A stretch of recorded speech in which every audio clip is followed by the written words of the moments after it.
Assalamualaikum warahmatullahi wabarakatuh. Alhamdulillahi rabbil alamin. Ar-Rahmanir Rahim. Assalatu wassalamu ala asrafil anbiya'i wal mursalin wa ala alihi wa ashabihi ajma'in. Amma ba'du. Dalam video kali ini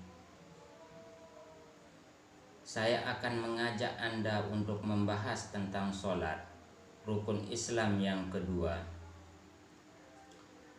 Mengenai tentang sholat, banyak sekali pendapat yang bermunculan, dan orang-orang yang mengatakan dirinya hakikat dan makrifat. Tidak sedikit di antara mereka yang mengatakan kalau sholat itu tidak wajib. Itu pekerjaan orang-orang syariat. Mereka mengklaim itu dengan berbagai macam alasan. Salah satu alasan yang selalu sering digunakan adalah sholat daim. Sebagaimana firman Allah yang tertera dalam Al-Quran, Surat Al-Ma'arij ayat 23. Allazina hum ala sholatihim daimun. Orang-orang yang berkekalan sholatnya. Dari dulu sampai sekarang, masalah ini masih sering diperdebatkan. Dan orang-orang yang mengklaim dirinya makrifat, tidak sedikit di antara mereka yang sering kali membuat pernyataan yang tidak layak diperdengarkan. Dan ini banyak sekali terdapat di grup-grup sosial media. Dan apabila mereka ditanya tentang pernyataannya itu, mereka menjawab dengan tulisan yang mengintimidasi dan dengan nada yang angkuh. Nah, pertanyaannya sekarang, apakah begini watak orang-orang yang mengklaim dirinya berhakikat dan bermakrifat? Tidak sedikit di antara mereka juga yang menganggap bahwa sholat itu tidak wajib. Itu ibadahnya orang-orang syariat, dan itu tidak mempunyai arti apa-apa, dan mereka tidak tahu cara beribadah. Inilah pendapat orang-orang yang berhakikat. Begitu juga sebaliknya, orang-orang syariat beranggapan bahwa orang-orang yang meninggalkan sholat itu adalah orang-orang yang jauh dari Allah. Lalu siapa yang benar di sini? Yang pasti, Rasul sebagai penerima sholat secara langsung tidak pernah mengajarkan kepada kita untuk meninggalkan sholat. Oleh sebab itu, saya akan mengajak Anda untuk mari kita sama-sama memahami definisi tentang sholat. Allah berfirman dalam Al-Quran, surah Al-Baqarah ayat 45. Wasta'inu bis-sabri was-sholah wa innaha lakabiratun illa 'alal khasi'in. Dan mohonlah pertolongan dengan sholat, dengan sabar dan sholat. Sesungguhnya yang demikian itu sungguh berat, kecuali orang-orang yang khusyuk. Dalam ayat ini dijelaskan supaya kita menjadikan sabar dan sholat itu sebagai penolong.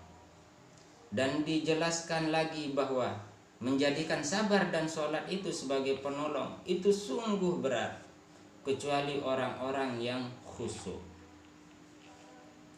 Hanya orang-orang yang khusyuklah yang mampu menjalaninya. Lalu apa yang dimaksud dengan kata khusyuk di sini? Dan yang jadi pertanyaannya, kenapa harus sabar duluan? Kenapa tidak sholat? Asal kata sholat itu silat, arti daripada silat hubungan. Sesuai dengan firman Allah yang di dalam Al-Quran surat Al-Ankabut ayat 45. Inna sholata tanha anil fahsya'i wal munkar. Sesungguhnya sholat itu dapat mencegah manusia dari perbuatan keji dan mungkar. Kekejian itu hubungannya dengan manusia, dan kemungkaran itu hubungannya dengan Allah. Sabar dan sholat adalah dua kalimat yang tidak dapat dipisahkan. Bagaimana mungkin kita bisa membangun suatu hubungan atau sholat dengan baik tanpa disertai peran sabar di dalamnya?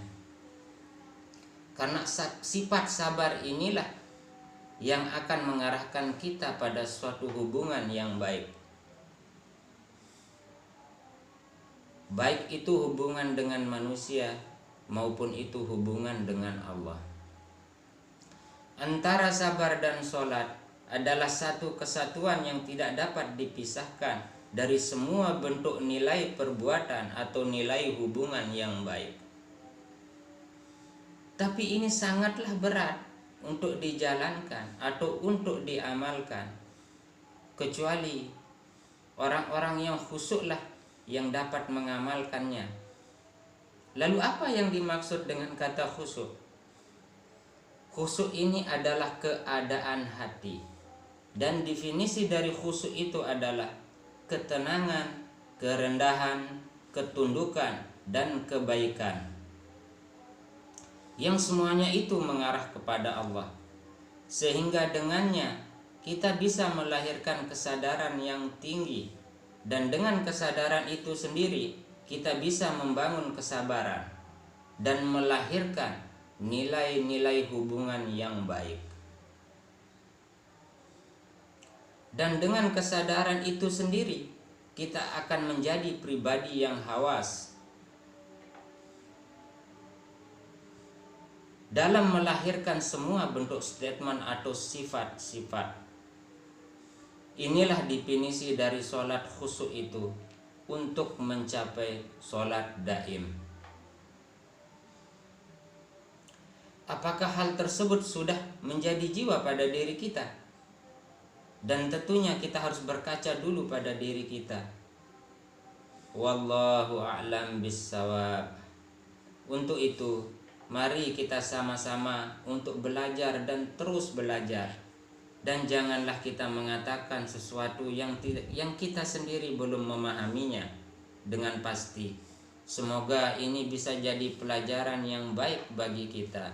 Dan untuk pembahasan rukun Islam selanjutnya, kita akan membahasnya pada video berikutnya. Assalamualaikum warahmatullahi wabarakatuh.